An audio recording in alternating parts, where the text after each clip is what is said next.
వారితో కూడా ఏకంగా ప్రభువుని ఎదుర్కొనుటకు ఆకాశ మండలమునకు మేఘముల మీద కొనిపోబడదు. కాగా మనం సదాకాలము ప్రభువుతో కూడా ఉందుము. చిన్న ప్రార్థన చేసుకుందాం. ప్రేమ కలిగిన తండ్రి, పరిశుద్ధుడైన ప్రభువా, నీ మహోన్నతమైన నామానికి వందనాలు, స్తుతులు, స్తోత్రం చెల్లిస్తూ మరలా ఈ పునరుద్ధాన దినాన నీ ఆలయంలో చేరి నిన్ను ఆరాధించడానికి, నిన్ను స్తుతించడానికి, నిన్ను మహింపరచడానికి మీరు అనుగ్రహించేటువంటి సమయాన్ని బట్టి నీకు వందనాలు చెల్లిస్తున్నాను తండ్రి. మరి నిలబడిన నన్ను మరుగు చేస్తూ నాతో మాతో అందరితో మీరు మాట్లాడమని, ముఖ్యంగా నిన్ను ఆరాధన చేయడానికి మమ్మల్ని సంసిద్ధపరచమని తండ్రి. ఆరాధన చేసే హృదయం దగ్గర ప్రభా ప్రతి ఒక్కరు తమ హృదయాలను నీకు అప్పగించుకోవాలని ఆశ, హృదయమారాన్ని స్తుతించాలని ఆ యొక్క ప్రభా అంతరంగంలో కాంక్షను వారికి దయచేసి నేను ఆరాధించడానికి నన్ను మమ్మల్ని అందరిని సంసిద్ధపరిచి మీ నామకు మహిమ తెచ్చుకోనమని యేసుక్రీస్తు వారి నామంలో ఈ కొద్ది మనవులు అడిగి వేడుకుంటున్నాం తండ్రి, ఆమేన్. సరే, ఈ వాక్య భాగము మీకు అందరికి చిరపరిచితమే. చాలాసార్లు మనం విన్నాం. ఎక్కడ వింటాం? ఎవరైనా చనిపోయినప్పుడు మనం ఈ వాక్య భాగాలు చదివి ఒక కుటుంబానికి ఆదరణ కలిగిస్తాము. అయితే ఏంటనంటే బైబిల్లో ప్రతి వాక్యం దేవుని ఆరాధన చేయడానికి యోగ్యమైందే. ఇందులోంచి ఈరోజు మీకు ఒక ఆరాధన వర్తమానం తీసుకురావాలని ఆశపడుతున్నాను. అయితే దాంట్లోకి వెళ్ళే ముందు దేవుడిని గురించి బైబిల్లో నిర్గమాకాండంలో 33వ అధ్యాయంలో ఒక మాట రాస్తుంటుంది. ఎక్కడ తీయొద్దు, మనకి ఈరోజు టైం లేదు, నేను చెప్పింది వినండి చాలు. 33వ అధ్యాయం సుమారుగా 19వ వచనం దగ్గర ఒక చోట ఉంటుంది. ఏమని ఉంటుందంటే, మోషే ఏం చేస్తాడంటే దేవుడిని, ప్రభువా నీ మహిమను నాకు కనపరచు అని చెప్పేసి ఒక మాట అడుగుతాడు. అప్పుడు దేవుడు ఏమంటాడంటే, నా మంచితనాన్ని నీ ఎదుట కనపరుస్తానని చెప్తూ ఒక మాట డిక్లేర్ చేశాడు దేవుడు. ఏంటా మాట అనంటే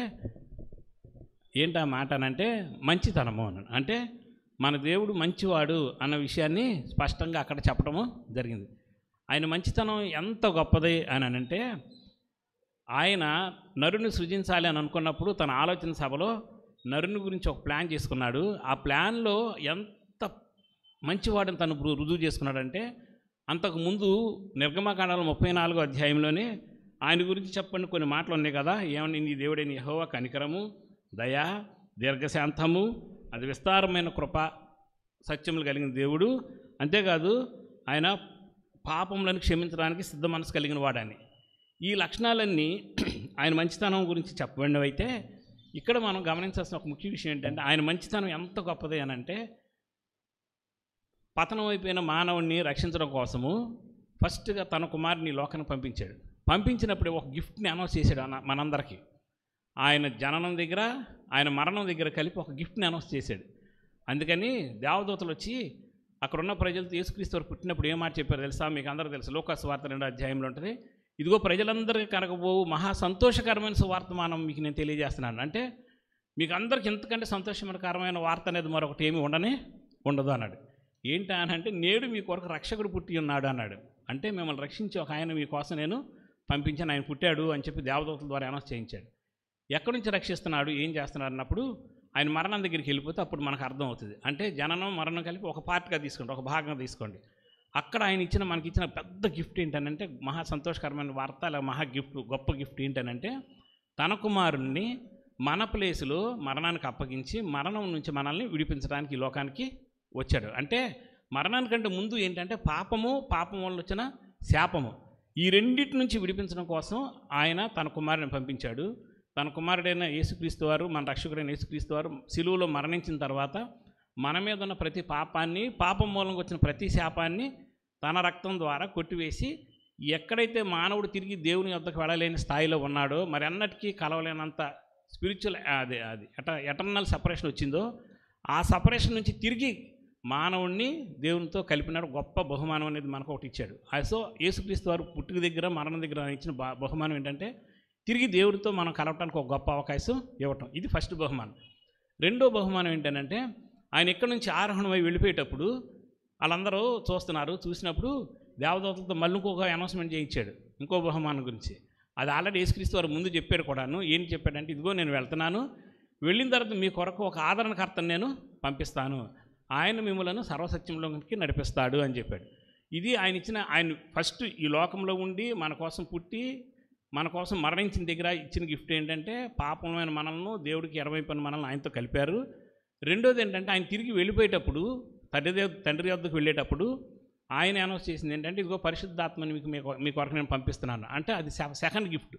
ఈ రోజున మనం అందరం ఆలయంకి వచ్చాము, ఇక్కడ కూర్చున్నాము, ఇన్నిసార్లు పడిపోయినా దేవుడి సన్నిధిలో నిలబడగలుగుతున్నాము, మరలా మనల్ని ప్రోత్సహించబడి ముందుకు దేవుళ్ళు కొనసాగుతున్నాము, రేపొద్దున దేవుడు రాక సిద్ధపడతామంటే ఈ పనులన్నీ ఏ ఒక్క మానవుడు చేయడు. ఇవన్నీ చేసేది ఒక వ్యక్తి ఉన్నాడు. ఆయనే నీకు ఇవ్వబడిన రెండో గిఫ్ట్. ఆయన ఎవరంటే పరిశుద్ధాత్మ దేవుడు. ఇది రెండో గిఫ్ట్. ఒకటేమో ఆయన పుట్టుక మరణాల దగ్గర, రెండోది ఆయన ఆరోహణమయ్యి పరలోకానికి వెళ్ళినప్పుడు, మూడో గిఫ్ట్ ఏంటంటే తిరిగి ఆయన రాబోతున్నాడు. రాబోయేవాడు ఇవ్వబోయే గిఫ్ట్ అది చెప్పింది. ఆ రాబోయేవాడు ఇవ్వబోయే గిఫ్ట్ ఇచ్చినప్పుడు ఎక్కడ గిఫ్ట్లకి ఏర్పాటు చేయబడతాడు, ఆ గిఫ్ట్లు ఏంటన్నాయో ఈరోజు తెలుసుకొని మనం ఆరాధన చేద్దాం. మనకున్న టైం ఒక్క పావుగంట మాత్రం ఉంది. ఈ పావుగంటలో మనం ఆ వాక్య భాగాన్ని క్లుప్తంగా వివరించుకుందాము. దానికి ఇక్కడ ఏమన్నాడంటే 16వ వచనం దగ్గర, ఆర్భాటంతోనూ ప్రధాన దూత శబ్దంతోనూ దేవుని బోరతోనూ పరలోకం నుండి ప్రభువు దిగివచ్చును, క్రీస్తునందుండి మృతులైన వారు మొదట లేతురు. ఆ మీదట సజీవులమై నిలిచియుండు మనము వారితో కూడా ఏకముగా ప్రభువుని ఎదుర్కొనుటకు ఆకాశ మండలమునకు మేఘముల మీద కొనిపోబడదుము.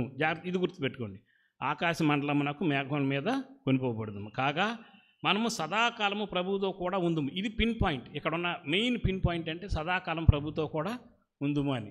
సరే, ఇక్కడే మీకు మాట చెప్తున్నాను. ఏంటంటే మీ అందరూ తెలుసు, ఒక క్రైస్తవుని యొక్క నిరీక్షణ ఏంటి అని అంటే ఆయన మళ్ళీ ప్రభు తిరిగి వస్తాడు, తిరిగి వచ్చినప్పుడు మనల్ని అందరినీ తన దగ్గర ఉంచుకుంటాకి తీసుకొని వెళ్తాడు అని. ఇది అందరూ మీకున్న నిరీక్షణే కదా.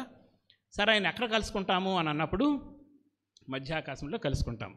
ఓకే, మధ్యాకాశంలో కలుసుకున్నప్పుడు మీకు అందరూ తెలుసు అక్కడ జరిగేది ఏంటనంటే న్యాయసింహాసనపు తీర్పు దేవుడిది. అంటే ఆయన యందు విశ్వాసం ఉంచి ఆయన కోసం నిరీక్షించి ఆయన చెప్పినట్లుగా బ్రతికిన వారందరికీ ఆయన ఇవ్వబోయేటువంటి బహుమానాలే అనండి, కిరీటాలే అనండి, ఏదో ఒకటి వాటి గురించి తీర్పు ఉంటుంది. ఆ తీర్పు జరిగిన తర్వాత ఏమంటున్నాడు, సదాకాలం మీరు ఆయనతో కూడా ఉంటారు అని ఒక మాట అనౌన్స్ చేశాడు.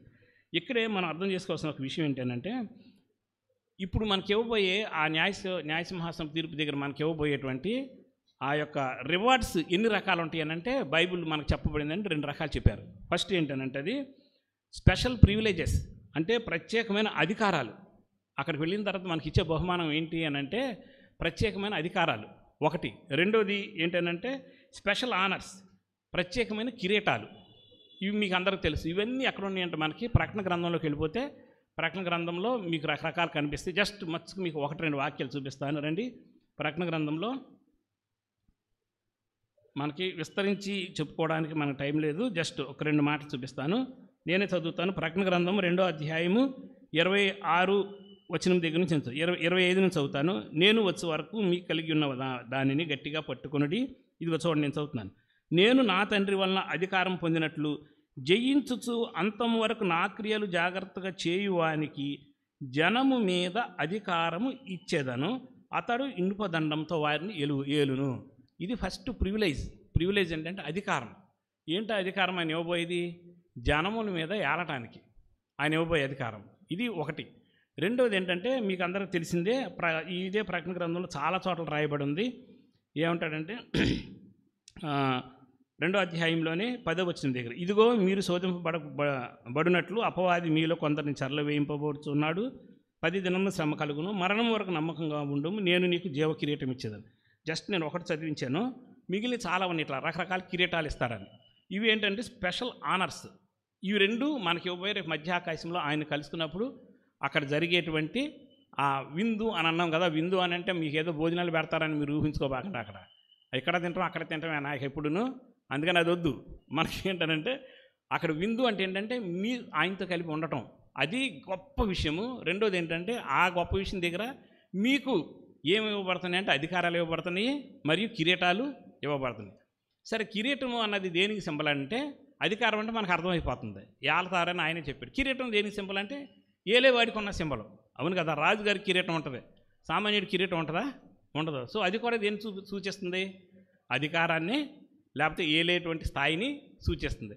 సో ఇంతకు మొదలు ఏంటనంటే ఇక్కడ మనకి ఆయన ఇచ్చే అధికారాలు కానీ కిరీటాలు కానీ నిన్ను ఏలికగా చేయబోతున్నాడని. అక్కడే కింద మాటలు ఒక మాట రాసేటంటే మీరు సదాకాలం ఆయనతో కూడా ఉంటారు అని అన్నాడు. ఇప్పుడు ప్రశ్న ఏంటంటే ఎక్కడ ఉంటాం సదాకాలం ఆయనతో అని అన్నప్పుడు? ఇది ఇప్పుడు మెయిన్ ప్రశ్న మనం గుర్తుపెట్టుకోవాల్సింది. ఎందుకని ఆ 7 అక్కడ మన మధ్య ఆకాశంలో మన తీర్పు అయిపోయిన తర్వాత 7 ఇక్కడ 1000 ఏళ్ళు భూమి మీద పరిపాలన ఉంటుంది యేసుక్రీస్తు వారిది. ఓకే, 1000 ఏళ్ళు పరిపాలన ఉంటుంది. మరి అప్పుడు ఉంటామా ఉండమా? లేదు, సదాకాలం యుగయుగాలు అన్నప్పుడు అక్కడ ఉంటామా అన్నది. సో ఇదే మనకి ఒక కన్ఫ్యూజన్ అయిన క్వశ్చన్. ఈ క్వశ్చన్ దగ్గర క్లారిటీ ఏంటంటే మధ్య ఆకాశానికి వెళ్ళిన ప్రతి ఒక్కళ్ళు కూడాను తిరిగి ఆయనతో పాటు 1000 ఏళ్ళ పరిపాలనలోకి వస్తారు. అందులో మధ్య ఆకాశానికి ఎత్తబడిన వాళ్ళు అందరూ వస్తారు. బట్ కిరీటం ఉన్నోళ్ళకి ఏలికగా ఉండే అవకాశం ఉంటుంది, మిగిలినోడు సాధారణంగా ఉంటాడు. ఇక్కడ మనకు విషయం అర్థం చేసుకోవాల్సింది ఏంటంటే ఇది ఎక్కడ ఉంది అని అన్నప్పుడు యేసుక్రీస్తు వారు ఆల్రెడీ మనకు ఉపమానం చెప్పారు. ఏమని? లోకాసు వార్తలు చెప్తాడు. ఏమనంటే ఒక వ్యక్తి ఒక వ్యక్తి తన రాజ్యాన్ని సంపాదించడం కోసం బయటికి వెళ్తూ తన దగ్గర ఉన్న సేవకులను పిలిచి వాళ్ళందరికీ ఏమిస్తాడు? మామూలుగా నాణ్యాలు ఇచ్చి మామూలుగా మీరు వాటిని నేను వచ్చే వరకు వ్యాపారం చేయండి అని 10 మందికి ఇచ్చాడని ఉంటుంది. నేను క్లుప్తంగా చెప్తున్నాను, ఇక దాని గురించి వద్దు. అందులో ఆయన తిరిగి వచ్చి వాళ్ళని లెక్క అడుగుతాడు. లెక్క అడిగినప్పుడు 10 మందికి ఒకటొకటి ఇచ్చాడు. కానీ ఫస్ట్ వాడు ఏం చేశాడంటే 1 తీసుకొని 10 చేశాడు, రెండోవాడు 1 తీసుకుని 5 చేశాడు, మూడోవాడు 1 తీసుకొని దాన్ని భద్రంగా మళ్ళీ 1 అప్పచెప్పాడు.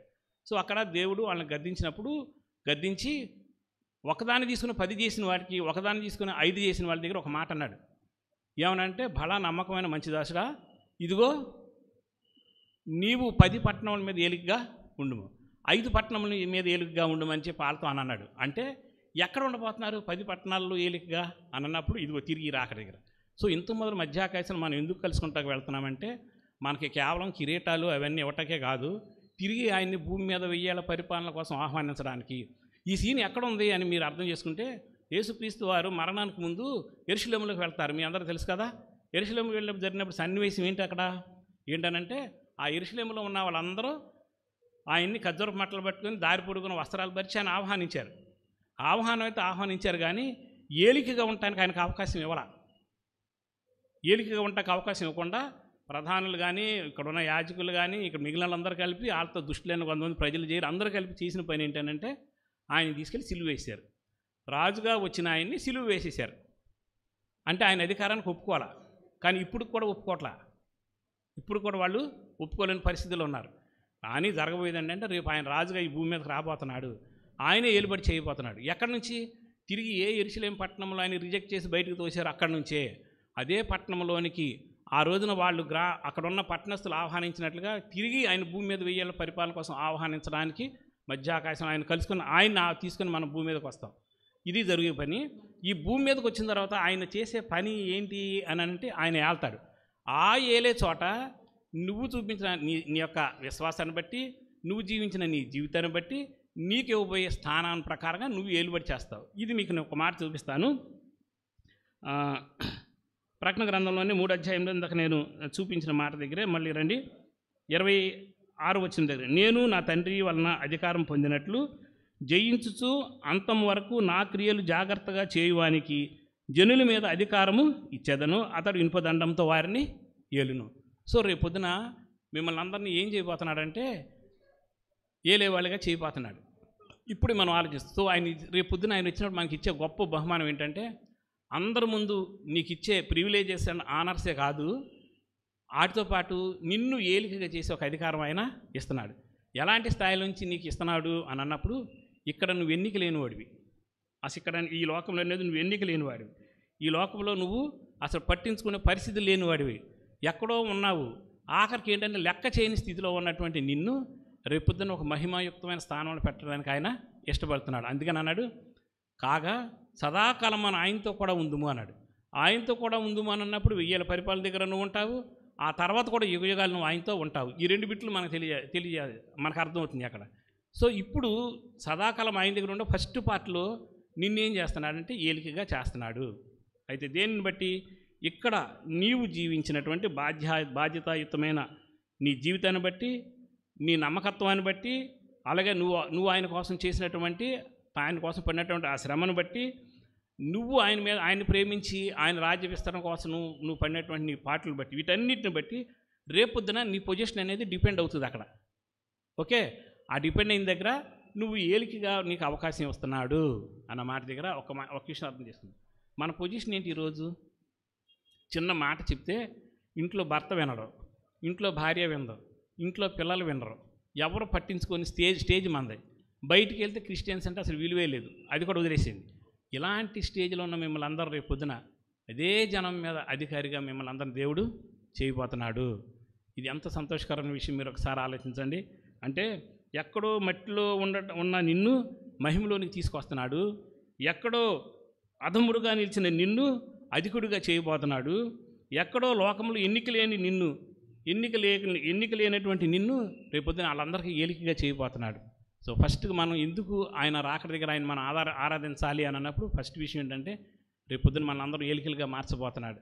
కాబట్టి ఆయన చేయబోయే ఆ గొప్ప పనిని బట్టి రేపొద్దున మనకందరూ అధికారులు అవుతున్నాం. మనం ఇప్పుడున్న అధికారులను చూసి మీరు బాధపడుతున్నారు అట్లానే, కానీ రేపొద్దున నీతి న్యాయాలతో ఏలేటువంటి మంచి అధికారులుగా మిమ్మల్ని అందరూ దేవుడు చేయబోతున్నాడు. కాబట్టి దేవుడికి ఇవ్వబోయే మంచి ఆ పొజిషన్ బట్టి హృదయమారా దేవుని ప్రభువా, అల్పుణ్ణైనా నాకు కూడా నువ్వు రేపొద్దున అధికారాన్ని ఇవ్వబోతున్నావని హృదయమారా మనం ఆయన ఆరాధన చేద్దాం. రెండో విషయం ఏంటంటే సదాకాలం మీరు నాతో కూడా ఉంటారు అన్నప్పుడు జరిగిపోయే ఒక విషయాన్ని మీకు నేను చూపిస్తాను. ప్రకటన గ్రంథం 20వ అధ్యాయంకి రండి. 20వ అధ్యాయం దగ్గర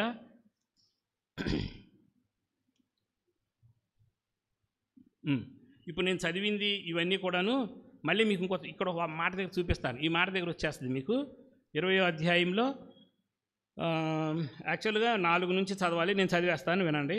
అంతట సింహాసనములు చూచితిని, వాటి మీద ఆసీనులై ఉండేవారు విమర్శ చేయుటకు అధికారం ఇవ్వబడెను, మరియు క్రూరమృగమునకైనను దాని ప్రతిమనకైనను నమస్కారం చేయక తమ నొసళ్ళ యందు కానీ చేతుల యందు కానీ దాని ముద్రను వేయించుకొనని వారిని యేసు విషయమై తామిచ్చిన సాక్ష్యం నిమిత్తము దేవుని వాక్యం నిమిత్తము శిరశ్ఛేదము చేయబడిన వారి ఆత్మలను చూచితిని, వారు బ్రతికిన వారే 1000 సంవత్సరములు క్రీస్తుతో కూడా రాజ్యం చేసిరి. ఆ 1000 సంవత్సరంలో గడుచు వారు కర్మమృతులు బ్రతకలేదు. ఇదే మొదటి పునరుద్ధానం. ఈ మొదటి పునరుద్ధానంలో పాలుగలవారు ధన్యులను పరిశుద్ధులనై ఉందురు. చూడండి, ఇక్కడ మనకి రెండో బిట్ ఆయన చేసేది, ఇట్టి వారి మీద రెండవ మరణమునకు అధికారము లేదు. ఇది మెయిన్ పాయింట్.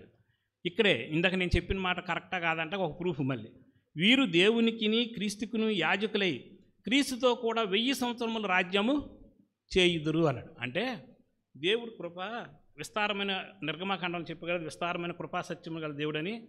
ఆయన కృప ఎంత విస్తరించింది, ఎక్కడి వరకు వెళ్ళిందంటే ఫ్రమ్ ది బిగినింగ్ ఆయన దగ్గర ఆచరించిన ఫస్ట్ మానవుడి దగ్గర నుంచి టిల్ ద ఎండ్ అంటే ఆఖరికి ఆయన పేరు మీద శిరశ్ఛేదం చేయబడి మరణంలోకి వెళ్ళిన వారి వరకు కూడా ఆయన కృప విస్తరించే ఉంది. అందుకన్నాడు విస్తారమైన కృపా సత్యముల గల దేవుడు అన్నాడు. ఎంత విస్తారమైందంటే ఫ్రమ్ ది బిగిన్ అయిన మానవుడి నుంచి టిల్ ద ఎండ్కి వెళ్ళే మానవుడి వరకు ఆయన కోసం నిలబడే ప్రతి ఒక్కరి మీదకి ఆయన కృప ఉంటుంది అన్నాడు. ఆ కృప మనల్ని ఏం చేస్తుంది అని అంటే మరణం నుంచి తప్పిస్తుంది అన్నాడు. ఏ మరణం నుంచి అంటే రెండో మరణం. ఇదే ఎటర్నల్ సపరేషన్. అంటే రెండో మరణమే శారీరకంగా చచ్చిపోయేది మరణం ఇప్పుడు కాదు. ఎటర్నల్ సపరేషన్ అన్నది ఏంటి? ఇదిగో శాశ్వతంగా నువ్వు దేవుడికి దూరం అయిపోయినటువంటి మరణము. ఆ మరణమే అగ్నిగంధకాలతో మండే గుండమన్న. అది వేరేదేం కాదు. ఏమంటారంటే దేవుని యొక్క ఉగ్రత అంటారు. ఆ ఉగ్రతలోకి వెళ్తాం. ఆ ఉగ్రతలోకి వెళ్ళటమే రెండో మరణం. ఇప్పుడు ఏమంటున్నాడు, ఇక్కడ మామూలుగా చనిపోవచ్చు, శిరశ్ఛేదం చేయబడో మరొక రకంగానో విశ్వాసగా ఉండో నీ టైం అయిపోయో లేకపోతే పరిచయం చేస్తే నిన్ను చంపో ఏదో రకంగా నువ్వు చనిపోవచ్చు, లేకపోతే నీ వయసు ప్రకారం వృద్ధుడివే చనిపోవచ్చు. బట్ రేపొద్దున అక్కడికి వెళ్ళినప్పుడు శాశ్వతమైన మరణం నీకు ఉండదని. ఇది ఆయన ఇచ్చిన రెండో గిఫ్ట్ మనకి. ఏది? పునరుద్ధానుడైన తర్వాత. అందుకన్నాడు యుగములు ఆయనతో ఉంటారు అని చెప్పాడు. ఇంకో మాట ఏమన్నాడు, రెండో మరణమునకు వీరికి అధికారం లేదు, వీరు దేవునికిని క్రీస్తుకుని యాజకులే, క్రీస్తు కూడా 1000 సంవత్సరం రాజ్యం చేదురు. సో అక్కడికి వెళ్ళి రాజ్యం చేస్తావు, అదొక బహుమానం ఇచ్చాడు. రేపొద్దున 1000 ఏళ్ళ పరిపాలన అయిపోయిన తర్వాత కూడాను ఇక నీకు మరణం లేదు. ఎక్కడుంటావు నువ్వు? ఎక్కడుంటావు? దేవుడితో సదాకాలం ఉంటాడని ఇందాక మనం చదివేమే తెస్సలోనికి రాసిన మొదటి పత్రిక. కాగా సదాకాలం మనం ఆయనతో కూడా ఉంటామని. అంటే ఆయన రాజ్యములో ఆయనతో కూడా యుగాలు ఉంటాము అని. అంటే ఏ మరణానికి మానవుడు భయపడతాడో, ఏ మరణం అంటే గడగడ ఉనికిపోతాడు, ఏ మరణాన్ని తప్పించుకోవడం కోసం మానవుడు ఏమైనా విట్టకి ఇష్టపడతాడు. అది తెలుసు మరణం అయితే మళ్ళీ వెనక్కి తిరిగి రాలేము అని సంగతి. అందుకని దాని నుంచి తప్పించుకుంటాక డాక్టర్ని సృష్టిస్తే డాక్టర్లు ఏం చేస్తున్నారు మీ అందరూ తెలుసు. డాక్టర్ మరణం నుంచి తప్పించగలరా? లేదు. కానీ శాశ్వతమైన మరణం నుంచి తప్పించిన దేవుడు ఉన్నాడు. ఆయన ఏమన్నాడంటే నిన్ను శాశ్వతమైన మరణం నుంచి తప్పించి యుగాలు నాతో ఉంచుకుంటానని. ఇది మనకి ఇచ్చే గొప్ప బహుమానము. ఇక్కడ మనం అర్థం చేసుకుందాం ఏంటంటే మరణం ముందు ఓడిన మానవుడిని తిరిగి మరణమా నీ ముల్లెక్కడ అనేటట్లుగా చేసి విజయాన్ని ఇచ్చాడు. మరణం ముందు మోకాలు నిన్న మానవుడిని తలెత్తుకొని మరణం ముందు నిలబడి నీ నీ నీ ముల్లెక్కడ, నీ విజయం ఎక్కడ అని ఛాలెంజ్ చేసే స్టేజ్కి మానవుడిని తీసుకెళ్ళాడు. రెండోగా చూసి అశాశ్వతమైన జీవంలో ఉన్న మానవుడిని శాశ్వతమైన జీవితంలోకి రేపొద్దున తీసుకువెళ్ళబోతున్నాడు. అంతేకాదు మర్త్యుడైన మానవుడిని అమర్త్యుడిగా చేసి యుగయుగములు ఆయనతో ఉంచుకుంటాకి ఇష్టపడుతున్నాడు. ఎవరు చేస్తారని చేయగలరు ఈ విషయం మనం అర్థం చేసుకుంటే ఒకసారి. సో ఎవరు చేయలేరు. మరణము నుంచి మనం తప్పించడం, మనల్ని ముందుగా ఏలిగ్గా చేస్తున్నాడు.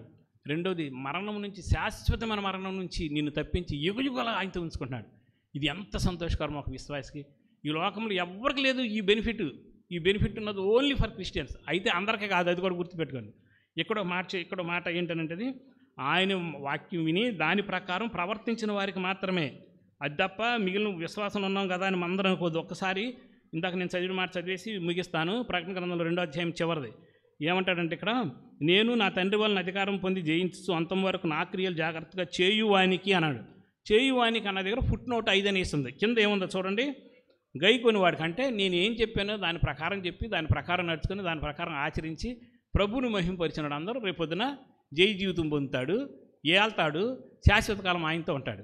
సో ఏలే అధికారము, మరణం జయించి యుగయుగాలు ఆయనతో ఉండే అధికారం ఇవ్వబోతున్నట్టు మన తండ్రిని మనం హృదయమార స్తుతించి ఆరాధన చేద్దాం. నిజం ప్రభా, ఏలికి వెళ్ళటానికి నాకున్న అధికారం ఏంటి, నాకున్న స్థాయి ఏంటి అన్నప్పుడు ఏ స్థాయి నీకు లేదు.